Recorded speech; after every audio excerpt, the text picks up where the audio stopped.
Dobar dan, dobrodošli još jednu emisiju Peti član. Naša današnja gošća je Maja Stanisavljević i njen mešanac ljubimac Kala. Ovaj pas vrlo je privržen svojoj vlasnici koja sa njime provodi svakodnevno vreme.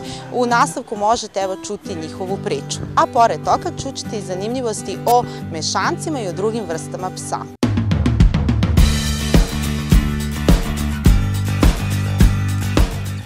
Dobar dan, Majo, dobrodošli u emisiju Peti član. Evo za početak da predstavimo vašeg ljubimca. Dobar dan. Ovo je Kala, mešankica od 8 godina, napunit će ih u oktobru. Recite nam, koje vrste mešanac? Baka po tatinoj liniji je border collie, to su one kuce slične škotskim ovčarima, popularnim lesikama. Mama nam je mešankica, koju smo koleginica Mika i ja odgajali ispred naše stare redakcije Narodnih novina, tako da, eto, to su te dve rase koje su se umešale.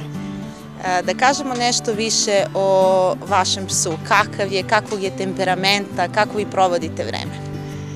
Moram priznati da se Kala zaista ponaša kao princeza, znači, apsolutno miran pas, nezahtevan, tako je bila od najranijeg doba svog. U neku ruku možda i malo asocijalna, ne voli da se baš nešto druži sa psima, ignoriše ih, voli društvo ljudi, ali najviše moje, moram da priznam, i na mene je najupućenija, tako da je ono baš pas za poželiti. Kažete da je asocijalna, kako reaguje ako ipak dođe u susret s drugim životinjama? Ništa, ponjuši ih ona i nastavi svojim putem gde je krenula, nije agresivna, ni trunku agresije nema u sebi. Raste uz dve devojčice, znači, tako da zaista nema ni trunku agresije. Kakva je sa decom? Divna. Mi kod kuće imamo dve devojčice od 4 i 2 godine i jako je tolerantna prema njima.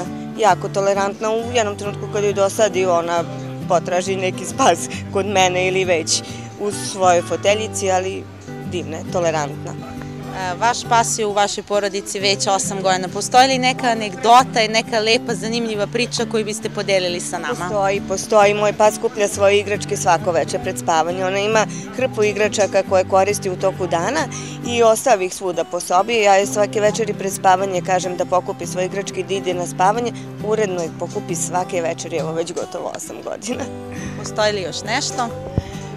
Ništa specijalno, mislim kao i svaki drugi pas. Jako je privržena porodici, voli da je najviše uz mene.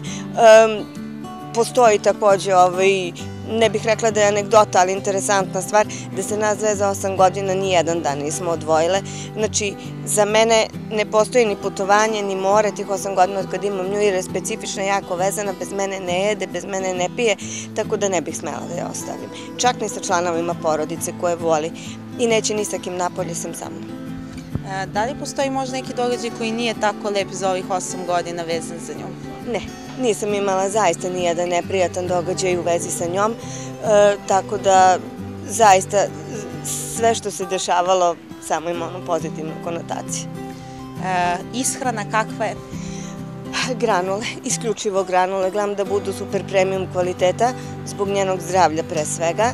Znači i 90% njene ishrane bazirano je na granulama. Dobije ona povremeno i neku hranu našu, uslovno rečeno, koje je za pse, tipa neko meso koje nije začinjeno ili neko povrće koje mogu da jedu psi, ali uglavnom je na granulama. I dosta se to pokazalo kao dobra odluka jer je Kala zdrav pas. Za 8 godina zaista nije imala ni jedan zdravstveni problem, tako da mislim da ćemo nastaviti tako i do kraja. Da li postoji ipak nešto što ona pojede, a ne bi smela? Povremeno, devojčice joj daju nekad nešto što nije za nju, neki keksić ili neki slatkiš, ali to je jako retko. Zaista vodim računa da se hrani ispravno. Kakva je nega vaše psa?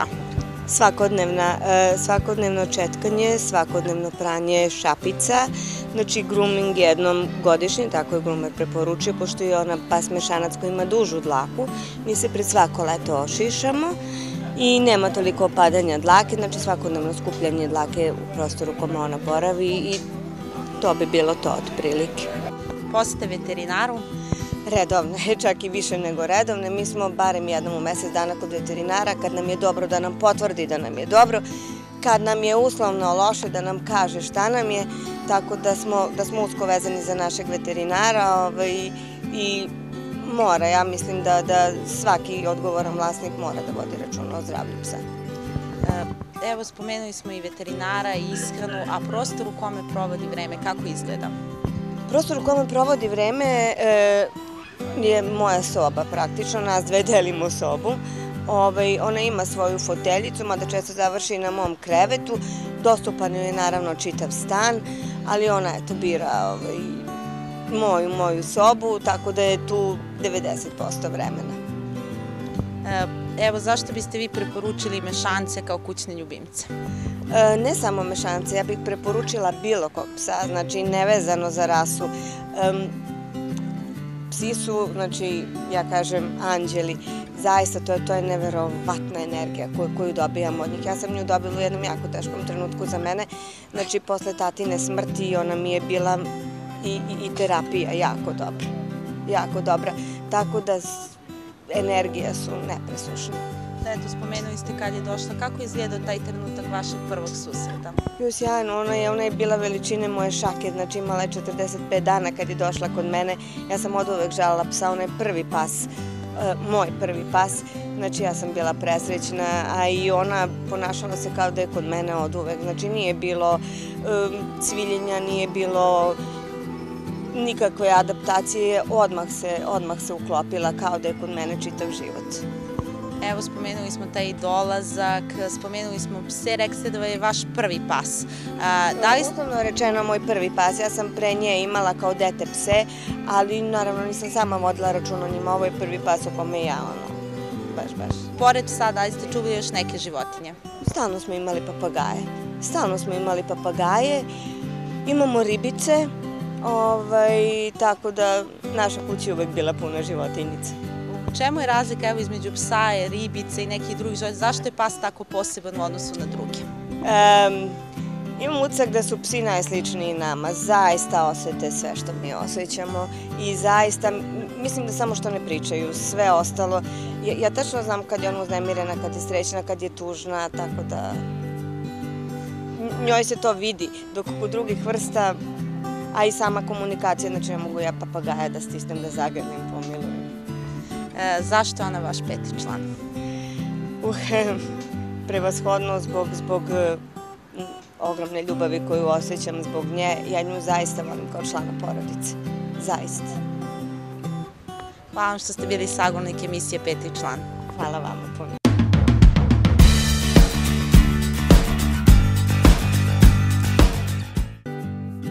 Veliki broj vlasnika pasa, posebno kada govorimo o manjim rasama ili kada je reč o mačkama, volao bi na svako putovanje da povede i svog mezimca, naročito na more gde je uživanje zagarantovano i ljudima i ljubimcima. Najčešće se međutim novopečenim vlasnicima dogodi da baš pred letnji odmor saznaju da je prelazak preko granice poprilična avantura.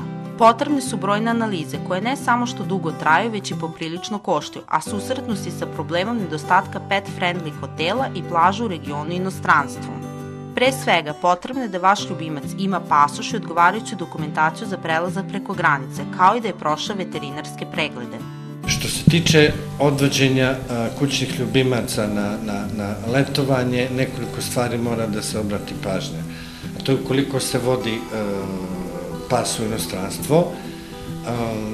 Za Grčku nisam siguran da Grci poštuju to, ali u zemlje Evropske unije znam da Hrvatska baš vodi računa o tome, da psa ne možete da uvedete u Hrvatsku ukoliko nema upisanu pasoš u titar antitela i ukoliko nema sertifikat od naše inspekcije. Sa tim kompletno pasošem, papirom i sertifikatom od naše inspekcije, ali je bitno da prođu 3 meseca od izdavanja rezultata od Pasterovog zavoda i onda je pas spreman da može svugde u Evropskoj uniji, a mislim i po svetu, da sa ovim titrom antitela i to kako je odrađeno može da putuje. Pored pasoša i druge dokumentacije, vašem kućnom ljubimcu treba da obezbedite uslove u kojima će putovati, određen prostor ili korpus za put, pauzu, pravilnu ishranu tokom putovanja, ističe dr. Arsić. Treba da mu se obezbedi da nije pretoplo u kolima, da ni u kom slučaju, ni na kraće relacije ne smete da vozite psa u gepeku, zato što su vrlo česte slučajevi toplotnih udara. Znači, ako se putuje, obavezno da je auto klimatizovan i da mu se obezbede uslovi, da se staje kao što je i preporuka za ljude na svakih par sati, da ga izvedete, da ga prošetate, da pije vodu, da jede lakše obroke. Kada stignete na vaše odredište, potrebno je da sprečite ljubimca da pije morsku vodu, jer može izazvati veliki problem. Takođe, potrebno je prilagoditi ljubimca na vremenske promene i ne izlagati ga previše suncu, ističe dr. Slobodan Arsić.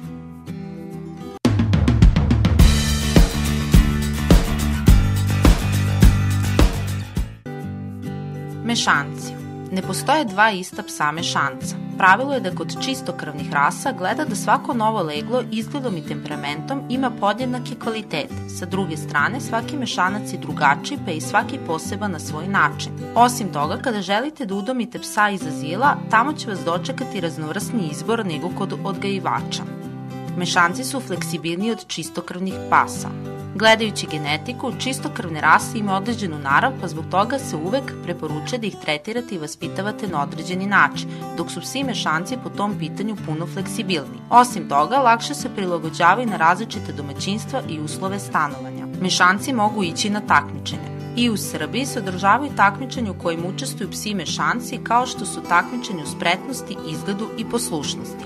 Zvuči neverovatno, ali mešanci se mogu trenirati za rad u spasilačkim i sličnim službama. Rad u spasilačkim i sličnim službama, kao što je policija, više nije rezervisan samo za čistokrvne pse. I mešanci su jednako sposobni za vrhunsko treniranje i usavršavanje akcija poput spasavanja ljudskih života. U novi dom dolaze već istrenirani. Mnogi mešanci koji se nalaze u azilima već su imali porodicu u kojoj su naučili gde ne smeju ili smeju da vrše nuždu, slušaju naredbe ili su, na primjer, naučeni na život u manjim domovima. Možete preskočiti fazu šteneta. Mnogi vlasnici pasa baš žele štene i uživaju u malom psu, gledajući ga kako raste. Međutim, oni koji nemaju vremena i strpljenja da treniraju i uče štene, iz azila mogu udomiti mešanca koje više nije štene, odnosno psa bilo koje životne dobi, pa tako udomiti starijeg psa kojem ćete već ulepšati njegove zlatne godine. Kod odraslih pasa unapred ćete znati njihov temperament, tako da u budućnosti neće biti iznenađenja. Imaju manje zdravstvenih problema od čistokrvnih pasa. Prema nekim teorijama, mešanci su zdravi od čistokrvnih pasa. To do duše nije naučno dokazano, ali je poznato da su određene rase sklonije određenim bolestima. Manji su trošak, prvenstveno jer ih ne kupujete, već udomljavate psa. Sem toga, psi u skloništima su kastrirani, odnosno sterilisani i vakcinisani do određenog datuma, pa tako štedite novac. Spasit ćete nečiji život. Mnogim psima pronađe im je na put koji su prepušteni samima sebi, a većinu su mešanci i preti eutanazija ako im se do određenog datuma ne pronađe dom. Osim toga, pas koji je bio zlostavljan ili koji je već živeći na putu podletao pod automobil ili povredio se, bit će izuzetno zahvalan ako ga udomite jer će smatrati da ste mu spasili život.